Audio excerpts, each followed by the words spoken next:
주님께 감사하라라는 제목으로 2023년 추수감사주일 메시지 나누겠습니다. 여러분, 제가 한번 질문해 볼게요. 감옥과 수도원의 비슷한 점이 뭐라고 생각하십니까? 감옥과 수도원.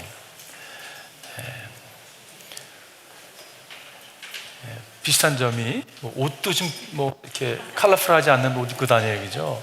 단순 노동도 하는 것 같기도 하고, 침대가 좀 불편하고, 음식도 딱 필요한 정도 영양분 정도의 섭취를 하는 게 감옥과 수도원의 비슷한 점이 아닌가.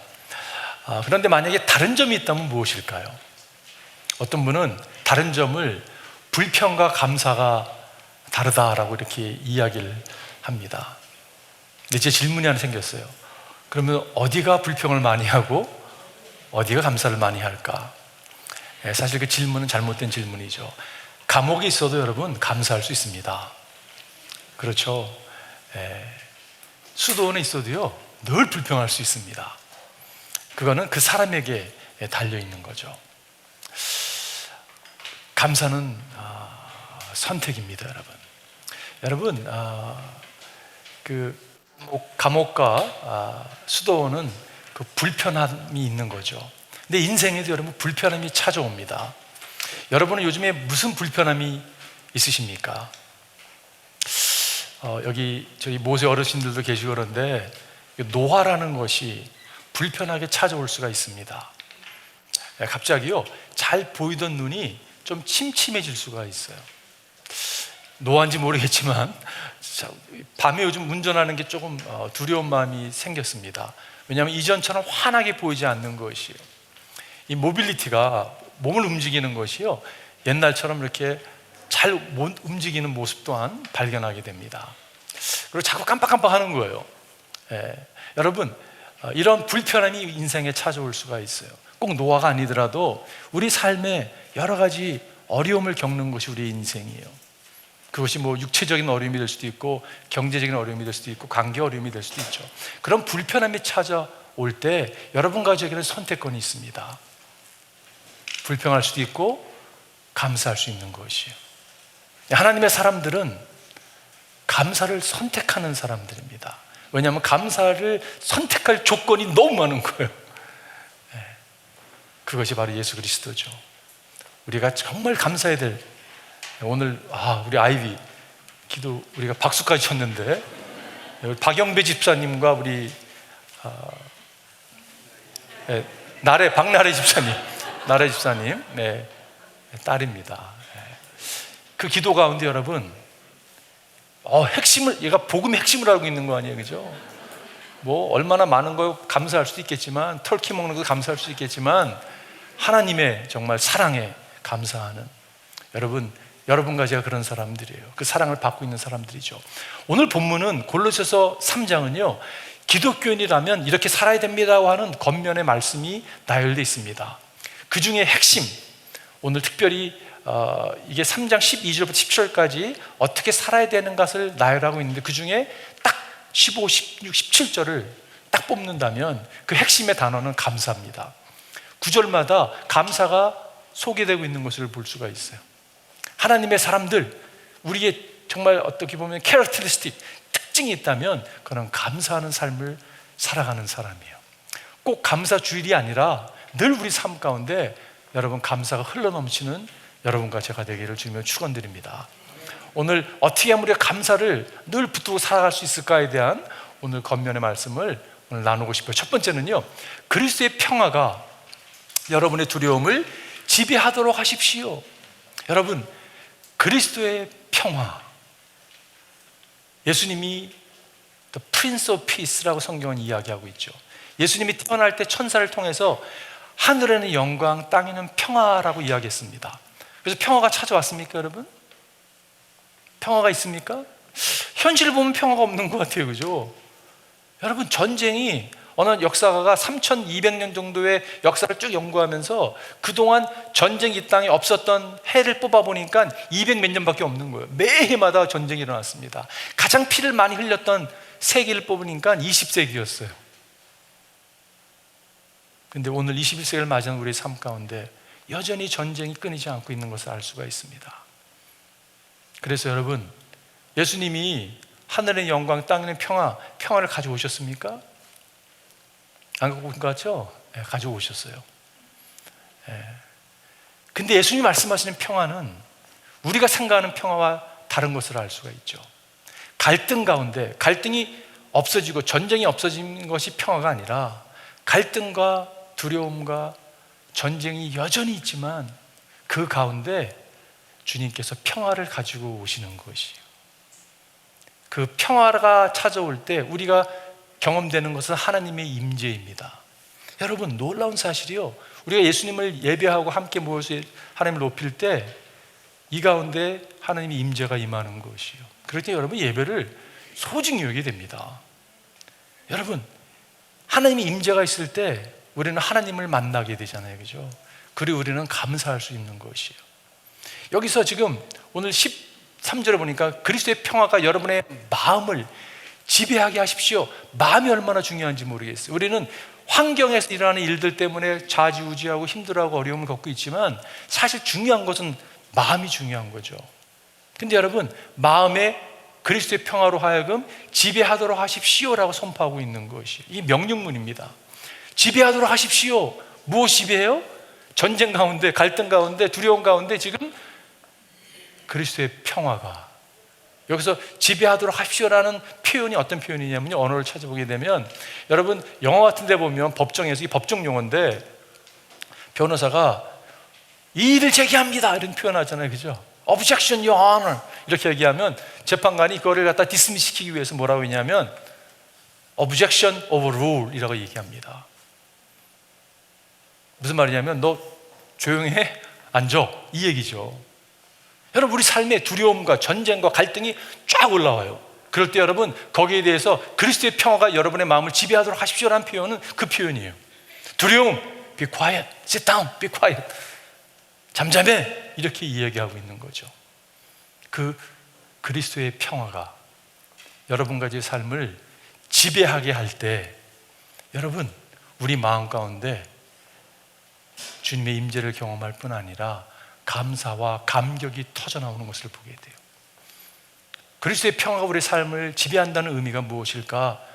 한 세 가지 생각해 보았는데, 첫 번째는요, 로마서 5장 1절에 보니까 그러므로 우리는 믿음으로 의롭게 하여 주심을 받았으니 우리 주 예수 그리스도로 말미암아 하나님과 더불어 화평을 누리자. 여러분과 저는 하나님과 원수된 자들이었습니다. 이 가운데 하나님과 원수가 되지 않았던 분이 한 분도 안 계세요. 다 원수였어요. 우리는 죄로 말미암아 태어났고 죄 가운데 살아가면서 하나님과 원수된 자였습니다. 하나님이 사랑해주지 아니하시면, 건져주지 아니하시면 하나님 앞에 나아갈 수 없던 사람들이에요, 그죠? 우리가 잘나서 하나님께 나아가지 않았습니다. 하나님이 강권적으로 일방적으로 찾아와 주셔서 우리를 건져주셨기 때문에 그분의 사랑으로 인하여 우리가 그리스도를 통해서 하나님과 화평케 된 사람들이에요. 여러분과 이제 화평케 됐는데 누가 여러분에게 와서 당신 기독교인이에요? 라고 묻는다면 여러분 어떻게 답하시겠어요? 혹시 여러분의 답이 당신 기독교인이에요? 라고 질문했는데 그거 왜 묻는 거야? 기분 나쁘게. 당연하지, 내가 기독교인이지. 그러면 내가 수십 년 교회를 다녔는데, 내가 주를 위해서 이런 일 저런 일을 행했는데, 아니 봉사도 얼마나 열심히 했는데 그런 질문을 하냐고. 왜 아닌 것 같아? 이렇게 만약에 답을 한다면 10중 8구 여러분, 그분은 기독교는 아닙니다. 여러분 혹시 그렇게 답하셨어요? 근데 여러분의 답이 당신 기독교인에서 물어보니까 정말 믿겨지세요? 이게 믿겨지세요? 내가 기독교인 됐다는 사실이 정말 믿겨지세요? 저는 못 믿겠어요. 아니 어떻게 저 같은 사람이 하나님의 은혜를 받을 수가 있단 말입니까? 저는 자격 없는 사람입니다. 근데요, 주님께서 나에게 사랑을 베풀어 주시고 그 사랑에 내가 반응했더니 저를 기독교인이라고 불러주는 거예요. 아직도 못 믿겠어요. 이렇게 답을 한다면 그분은 10중 8구 성도일 것입니다. 여러분, 하나님과 화평됐다는 사실이요, 너무 놀라운 사실인 거예요. 이게 가장 중요한 것이에요. 여러분, 하나님과 화평된 사람들입니다. 이 감격이 우리의 삶을 이끌어가야 되는 것이요. 감사가 없는 이유는요, 여기에 대해서 막혀있기 때문에 감사를 드리지 못하는 모습이 될 수 있습니다. 와, 우리가 그런 사람이구나. 아이들은, 미숙한 사람들은요, 감사 표현하지 않습니다. 당연히 여기는 게 있어요, 그죠? 여러분, 아이가 장난감 갖고 노는데 또 이 장난감 뺏으면서 이게 여기 같이 있는 게 하나 있는데, 장난감을 살 수 있는 이 돈다발이 있는데 장난감 한 10,000개 살 수 있거든요. 근데 이걸 바꿀래 그러면 아이들이 안 바꿉니다. 왜냐하면 가치를 모르기 때문에. 감사가 왜 없는 이유는 어쩌면 우리가 이 가치, 예수 그리스도를 통해서 하나님과 화평됐다는 사실을 마음 깊은 곳에서부터 깨닫지 못하기 때문에 감사가 있지 않나, 없지 않나라는 생각을 해보게 됩니다. 두 번째는요, 고통 가운데 감사해요. 여러분, 사도 바울이 감옥에 갇혀서 이 이야기를 했습니다. 그리하면 사람의 헤아림을 뛰어넘는 하나님의 평화가 여러분의 마음과 생각을 그리스도에서는 지켜줄 것입니다. 아무것도 염려하지 말고 모든 일에 기도와 간구로 너희 구하면서 감사함을 하나님의 아뢰라라고 이야기한 다음에 이어지는 말씀이에요, 그죠? 여러분, 지금 사도 바울은 감옥 속에 갇혀 있는 거예요. 고통 가운데 있는 것입니다. 그런데 이렇게 담대하게 하나님의 평화를 이야기할 수 있어요. 그게 그리스도의 평화입니다. 사도행전 7장에 보게 되면 스데반이 돌에 맞아 죽습니다. 여러분, 돌이요, 조그만 돌이 아니어서 큰 돌로 막 이렇게 찍는 거예요. 돌에 맞아 죽으면서 그의 얼굴이 천사 얼굴 같다라고 성경 기록하고 있어요. 이것이 어떻게 가능합니까? 사도행전 쭉 여러분 12장에 보게 되면 베드로가요, 내 이름은 판결을 받고 죽게 생긴 거예요. 사형 선고를 얻게 됐는데 그가 밤에 쿨쿨 자고 있어요. 하나님 주신 평안으로 자는 거죠. 여러분, 이어지는 말씀을 보고 16절에 보게 되면 바울과 실라가 감옥에 갇혀서 찬양을 합니다. 막 지진이 일어나고 옥문이 열리고 막. 사도행전 27장에 보게 되면 바울이 2주 동안 풍랑을 만나서 어려움에 처해 있었는데 모든 사람은 두려움 가운데 떨고 있었는데 사도 바울은 아무 염려 없었어요. 여러분, 병원에서 뭐라고 얘기하고는 상관없습니다. 병원에서요, 어떤 검진했는데 딱 의사들이 딱 센테스를 그냥 입에 넣어줄 때가 있잖아요. 그분들을 무시하는 게 아니라, 여러분, 그리스도인의 삶은 그 가운데서도 평안을 유지할 수 있는 것이에요. 고통 가운데 여러분, 주님이 주신 평안은 그것을 다 뛰어넘는 것입니다. 두려워하지 마십시오. 두려움이 찾아올 때 선포하십시오. Objection overruled. 선포하십시오. 그것이 얼마나 중요한지 모르겠어요.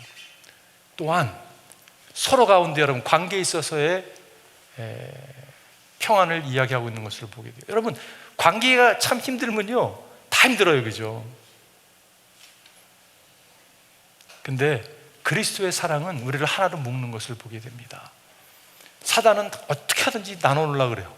깨트리려고, 가정을 깨트리고 교회를 깨트리고 나라를 깨트리고 민족을 깨트리고 인종을 분리시키는 모습이 있죠. 그런데 성령께서는 하나 되게 하시는 분이시잖아요, 그죠? 데살로니가서에 보니까 그들이 하는 일을 생각해서 사랑으로 그들을 지극히 존경하십시오. 여러분은 서로 화목하게 지내십시오. 하나님의 일 가운데 함께 동역하는 여러분과 제가 서로 존경하고 사랑하는 관계가 되어야 된다는 것을 선포하고 있습니다. 제가 최근에 저희 교회 오성현 장로님, 여기서 책이 있는데 하나님의 선물이라는 책을 오성현 장로님이 쓰셔가지고 이렇게 저희 장로님들에게 나누고 저도 한 권 받았는데요, 그 사진을 보니까 장로님들의 모습들이 풋풋한 청년의 모습이었어요. 정말로 와, 이렇게 풋풋할 수가 있을까? 근데 지금은 어떻게 됐어요? 네, 여전히 풋풋하세요. 근데 제가 그 사진 보면서 상당히 감사했어요. 왜 감사했냐면요, 거기 가운데 집사님들도 계시고 장로님들 대부분 계시는데 그분들이 지금까지 이렇게 교회를 섬기고 지키고 계시는 분들이 있어요. 제가 너무 감사하더라고요. 저에게는요, 장로님들이 좀 부담스러운 분들이셨어요. 지금도 좀 부담스럽긴 해요. 왜냐하면 형님들이시잖아요, 형님들. 제가 38에 교회를 담임 목사가 돼서 형님들은 다 40대 초반이고 막 이런 분들 계시고 이 부담이 좀 있었거든요. 근데 제가 이번 주에 감사주일 예배를 준비하면서 야, 정말 부족하고 어린 종을 사랑으로 섬겨주시고 기다려주시고 너무 감사하더라고요. 장로님뿐만이 아니라 여러분도 마찬가지죠. 여러분 얼마나 감사한지 모르겠어요. 그것을 가능케 한 분이 누구예요? 그리스도의 평화죠. 그리스도의 평화가 여러분의 두려움을 지배케 하십시오. 여러분이 어떤 두려움 가운데 있다 할지라도 그거를 허락할 때 여러분 감사할 수 있는 것이에요. 자, 두 번째는요, 가기 전에 괴테가 이런 얘기를 했어요. 이 세상에서 가장 쓸모없는 인간은 감사할 줄 모르는 인간이다. 여러분과 제가 감사를 아는 자리에 나아가기를 바랍니다. 두 번째는요, 그리스도의 말씀이 여러분의 생각을 지배하도록 하십시오. 그리스도의 평화가 우리의 생각을, 두려움을 지배하고 그리스도의 말씀이 여러분과 제 생각을 지배하게 하십시오. 오늘 본문에 보니까 그리스도의 말씀이 여러분의 가운데 풍성히 살아있게 하십시오. 온갖 지혜로 서로 가르치고 권고하고 하십시오. 감사한 마음으로 시와 찬미와 신령한 노래로 여러분의 하나님께 마음을 다하여 찬양하십시오. 여기서 그리스도의 말씀이 어떻게 여러분과 제 삶 가운데 풍성히 살아있게 할 수 있을까요? 심플합니다. 말씀을 여셔야 돼요. Simply open the Bible, open the Scripture. 말씀을 열면 모든 성경은 하나님의 감동으로 된 것으로 교훈과 책망과 바르게 함과 의로 교육하기 어떻게 해요? 유익하기 때문에, 하나님의 말씀이기 때문에, 성경을 열 때 예수님이 탁 드러나시기 때문에, 예수님을 만나기 때문에 여러분 우리가 말씀을 열어야 되는 거예요. 아는데 그치는 것이 아니라 여기서 보면요, 풍성히 살아있게 하십시오라고 선포하고 있어요. 풍성히 살아있게 한다는 이 표현을 언어에 찾아보게 되면요, 거주한다, 거한다, 언어와 집에 거한다라는 뜻이에요. 사람들이 집에 초대를 받아 손님이 오시게 되면 미국 분들 그런 표현하잖아요. Just make yourself at home. 당신 집에 온 것처럼 여기세요 라고 이야기. 그게 그냥 인사차죠. 그 얘기를 듣고 나서 그래? 그래가지고 갑자기 옷을 막 풀고 막 있는 옷장 정리하고 막 내 옷 꺼내 입고 냉장고에서 음식 빼서 음식하고 막 리모컨 들고서 막 이럴 사람이 없죠, 그죠? 손님과 그 거주자는 다릅니다. 근데 여러분 신앙생활을요 손님처럼 하시는 분들이 계세요. 한 번씩 이렇게 일주일이건 2주에 한 번씩 이렇게 방문해서 이렇게 손님처럼 그리고 이제 또 가시고. 여러분 주님이 원하시는 삶은 그런 삶이 아니죠. 그리스도의 말씀이 여러분 가운데 풍성히 거해야 된다고. 근데 저는요 거기서 한 단계 더 가고 싶어요. 모든 영역에서. 그래서 제가 좋아하는 목사님 가운데 이 데이비드 다이라는 분이 있는데 그분이 이렇게 표현했어요. God's word must not be a resident in your mind. It must be the president of your thought. 네, 우리 생각에 그분의 말씀이 이렇게 거주하는 거 참 좋아요. 그런데 그보다 한 단계 더 나아가서 그분이 대통령으로 모든 걸 통치하고 다스리는 자리에 나가야 된다고 믿습니다. 여러분과 제 삶 가운데 말씀이 예수님이잖아요, 그죠? 태초에 말씀이 있었고 말씀이 육신이 우리 가운데 거했다고 말씀하고 있어요. 우리가 그 말씀을 영광을 보니 그리스도의 영광이라고 말씀하고 있습니다. 그 말씀이 우리의 삶의 모든 영역에 통치자로 다스리기를 바랍니다. 여러분과 제 삶에 풍성함이 있기를 바라요. 여러분 말씀의 사람 되기를 바라요. 감사의 사람이 되기를 바라요. 말씀 가운데 거할 때 하나님의 뜻이 발견되잖아요, 그죠? 뜻이 발견되고 그 뜻은 감사인 것을 우리가 알게 되죠. 모든 일에 감사하십시오. 이것이 그리스도 예수 안에서 여러분에게 바라시는 하나님의 뜻입니다. 예수를 바라보니까, 말씀을 바라보니까 하나님의 뜻이 발견된 바 되고 그것은 바로 감사라는 것을 깨닫게 되는 거죠. 저는 기도하기를 여러분과 제가 말씀의 사람이 되었으면 좋겠어요. 정말 제가 말씀의 사람이 되길 바라고요, 감사의 사람이 되기를 바라요. 늘 하나님의 뜻을 행하는 사람이 되기를 바라요. 여러분 믿음이 없으면 말씀에 가치를 두지 않습니다. 말씀이 믿어지지 않으면요 감사하지 않습니다. 감사한다는 말은 내가 말씀, 하나님의 뜻을 여기고 가치를 둔다는 이야기잖아요. 말은 그럴싸하게 할 수 있어요. 그런데 삶 자체가 세상의 가치관을 여전히 쫓고 똑같이 살아간다면 하나님의 사람이라고, 말씀의 사람이라고 여길 수 없습니다. 사실 기도하기는 여러분과 제가 말씀의 사람이 되기를 기도해요. 감사의 삶을 살기를 기도합니다. 말씀이 풍성하게 임할 때 저는 그런 생각을 해봤어요. 여러분 이거 생각나시는 분 계실지 모르겠어요. 제가 7년 전에 여러분에게 발표한 겁니다. 고구마. 처음 보는 분들 계실지 모르는데 제가 실험을 해봤어요. 집에서요. 고구마 2개에다가 물을 넣어놓고 하나에다가 뭐라고 했냐면 미움, 하나는 사랑과 미움으로 시험을 했는데 미움 그러니까요, 얘가 이렇게 물이 잘 안 보이지만 물이 썩어져 가는 것을 보았어요. 이거는 사랑, 그러니까 물이요 깨끗해지는 걸 보았습니다. 그리고 이거를 매일같이 했어요. 솔직히 이렇게 감정을 실어서 한 게 아니라 너 미워해, 증오해, 그리고 얘는 사랑해, 속을 이렇게 마음을 심어서 하지 않았어요. 그럼에도 불구하고 어떻게 됐냐면 이렇게 변했어요. 한쪽은 사랑해, 한쪽은 여기 글자가 안 보이는데 이거는 고친 거예요. 왜냐하면 얘가 보니까 미안하잖아요. 괜히 미안해, 미워해 했던 애가 썩어가는 모습을 보고서 스티커를 띄고서 거기다가 미안해, 사랑해, 용서해, 그리고 이야기하기 시작했습니다. 그랬더니 어떤 일이 일어났냐면요, 순이 나오기 시작하는 거예요. 근데 더디었어요. 상처가 그렇게 더딜 수 있습니다. 치료되는데. 그러나 방향을 바꾸면 여러분 기적이 일어나는 거거든요. 근데 그거 아세요? 사랑해라는 표현보다 더 파워풀한 표현이 있습니다. 그게 뭐냐면 감사라는 표현이에요. 여러분, 사람이 마음을 싫지 않고도 이렇게 표현했음에도 불구하고 이런 변화가 일어나는데, 여러분과 제가 말씀에 풍성한 사람이 돼서 내 행하는 모든 일에 말씀으로 선포하고 살아가는 것이에요. 여러분, 그런 삶을 살 때 어떤 일이 일어날까요? 네, 기적이 일어납니다. 여러분과 제가 하나님의 말씀이, 예수 그리스도가 우리 가운데 풍성함으로 감사의 단을 쌓는 기적을 일으키는 자리에 나아가기를 바라요. 여러분, 성령의 열매라는 표현하잖아요. 열매는요 잘 눈에 보이지 않습니다.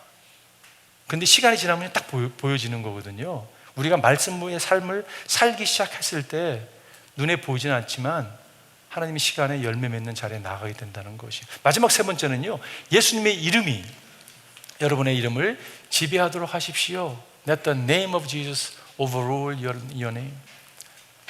17절 보니까 그리고 말이든 행동이든 무엇을 하든지 모든 것을 주 예수의 이름으로 하고 그분에게서 힘을 얻어서 하나님 아버지께 감사를 드리십시오. 말이든 행동이든 무엇을 하든지 모든 것을 주 예수의 이름으로 하고, 이 말씀을 읽었을 때 떠오르는 성경 구절 있지 않으세요? 저는 이 성경 구절이 떠올랐어요. 너희가 먹든지 마시든지 하나님의 영광을 위해 하라. 저는 이게 쌍둥이 구절이라고 생각이 들어요. 예수의 이름으로 살아가는 사람이 있는가 하면 내 이름으로 살아가는 사람이 있습니다. 내 이름으로 신앙생활을 한다면 그 사람은 종교인인 것이 분명해요. 여러분과 제가 하나님께 영광 올려드릴 것인가, 나에게 영광 올려드릴 것인가, 이 갈림길에서 선택해야 되잖아요, 그죠? 우리 이름을 높이는 자리에 나가서는 안 됩니다. 우리는요 하나님의 영광을 위해서 지음받은 자고 하나님의 영광을 위해 살아가는 사람들이에요. 하나님의 영광을 받으실 때 어떤 일이 일어나는가? 감사가, 감격이 흘러 넘치는 것을 보게 돼요. 여러분과 제가 하나님의 이름을 영화롭게 하는 자리에 나아가기를 바랍니다. 과거에 이렇게 저희 무슨 체육대회 같은 거 하면 이렇게 저한테 기도를 부탁하는 분들이 계셨어요. 그러니까 저희가 교단 체육대회를 나갔는데 우리 나가서 우승해야 된다고. 그러면 조금 부담이 있었어요. 지나간 이야기지만 왜 부담이 있었냐면 이게 교회 친선 경기인데 우승도 중요하지만 저만 기도하는 게 아니라 저 팀의 저 교회의 목사님도 기도하고 계시고 하나님이 곤란할 것 같잖아요, 그죠? 그래서 하나님이 곤란하게 여기는 건 안 하는 게 좋겠다는 생각을 했던 기억이 있어요. 그래서 다치지 않기 위해서 기도하고는 기도를 하죠. 어느 목사님, 미국 목사님 기도를 하는데 이런 기도를 했습니다. 체육대회 때 In Jesus' name we pray 이렇게 기도해야 되는데 In Jesus' name we play. 근데 그게 맞는 표현이에요. 예수님의 이름으로 우리는요 먹든지 마시든지 놀든지 축구를 차든지 행해야 되는 것이에요. 여러분과 제 인생이 하나님께 영광을 올려드리는 인생 되기를 바랍니다. 제가 이번 주에 말씀을 준비하면서요 제 마음 가운데 부담이 있었던 것이 싹 사라진 게 하나 있어요.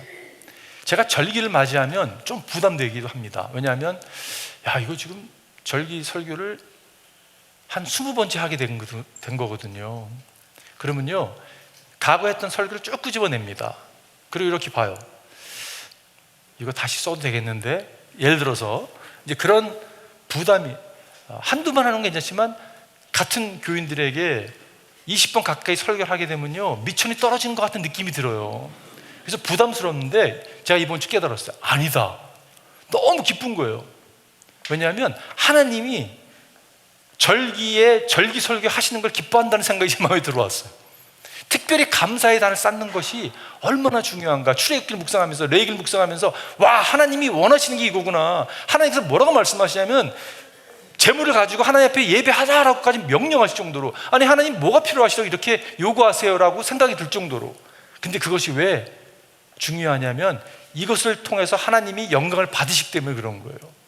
여러분, 자녀들이요, 정말 자녀 키운 분들 알잖아요, 그죠? 아이가 전화 한 통 해주고 정말 인정해주고 감사 표현하면요, 그냥 좋은 거예요, 그죠? 뭐를 혜택을 많이 받아서가 아니라.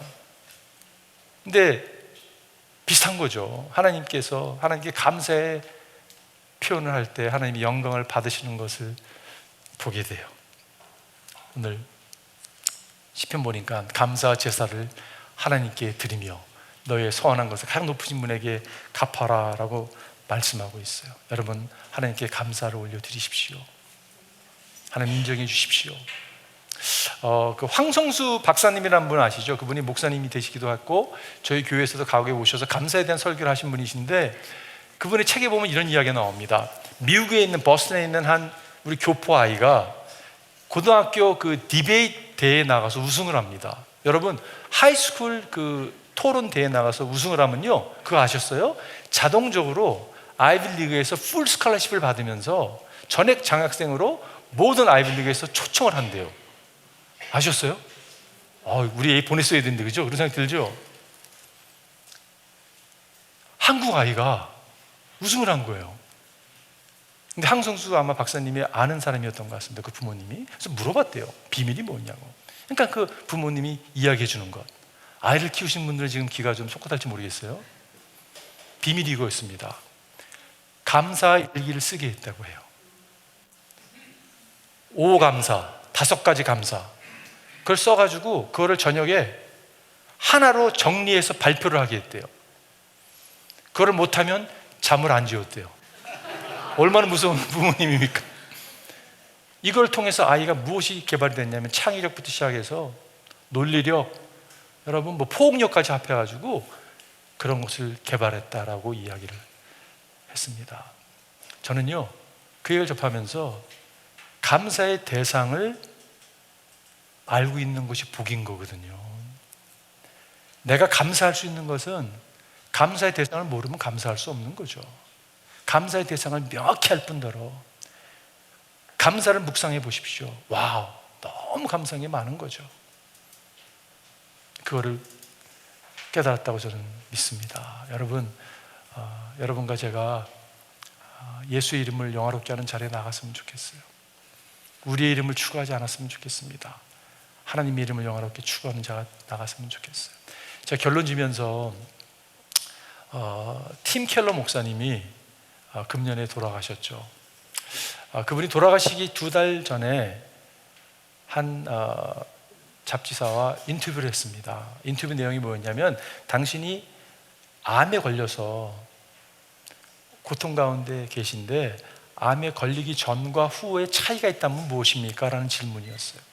췌장암이라는 것이 100% 죽는 게 거진 확정된 다른 바 없는 것인데, 이분이 그걸 지나면서 이렇게 표현했습니다. 저희 기도의 삶이 바뀌었습니다. 여러분, 목사가 기도 안 했겠어요? 당연히 했겠죠. 근데 기도가 달라졌다고. 그리고 내가 기도를 하면서 주님과 친밀한 가운데 나가게 된 것은 어떤 것과 또 바꾸지 않겠다고 표현을 합니다. 다시 말해서 암을 통해서 이것이 오히려 나로 하여금 하나님께 깊은 가운데 나아가게 인도했다면 안 바꾸겠다는 이야기잖아요, 그죠? 여러분, 제가 한번 생각해 보았어요. 그 답을, 그분의 그 답변을 생각해 보면서, 그분은 기도하는 가운데 친밀감 가운데 무엇을 보았을까? 저는요, 확신합니다. 친밀감 가운데 그분이 보았던 것은요, 경험했다는 것은 예수님의 임재입니다. 저는 확신해요. 여러분, 친밀감은요, 예수님의 임재를 경험하게 되고 임재 가운데 나아가면요, 보이는 게 있습니다. 내가 안 보여요. 십자가가 보여요. 십자가에서 고난당하신 예수님이 보입니다. 그렇다면 다시 말을 바꿔서 얘기한다면 삶의 가장 중요한 것은 예수님이 나를 위해서 행하신 십자가의 공로예요. 그렇지 않습니까, 여러분? 그분의 임재예요.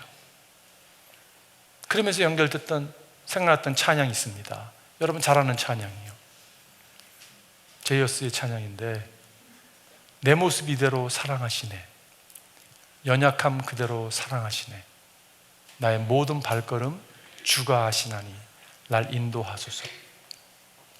주의 날개 아래 거하는 것, 주의 임재 안에 거하는 것, 나의 가장 큰 소망, 나의 가장 큰 은혜, 주와 함께 동행하는 일. 내 모습 이대로, 연약함 이대로 받으신 것이 십자가입니다, 여러분. 십자가를, 사랑을 경험한 사람들은 이 땅에서 주의 날개 아래 거하고 임재 아래 거하는 것이 가장 큰 소망이고 가장 큰 은혜라는 것을 아는 사람이에요. 그러면 어떻게 돼요, 여러분? 감사할 수 있는 거예요.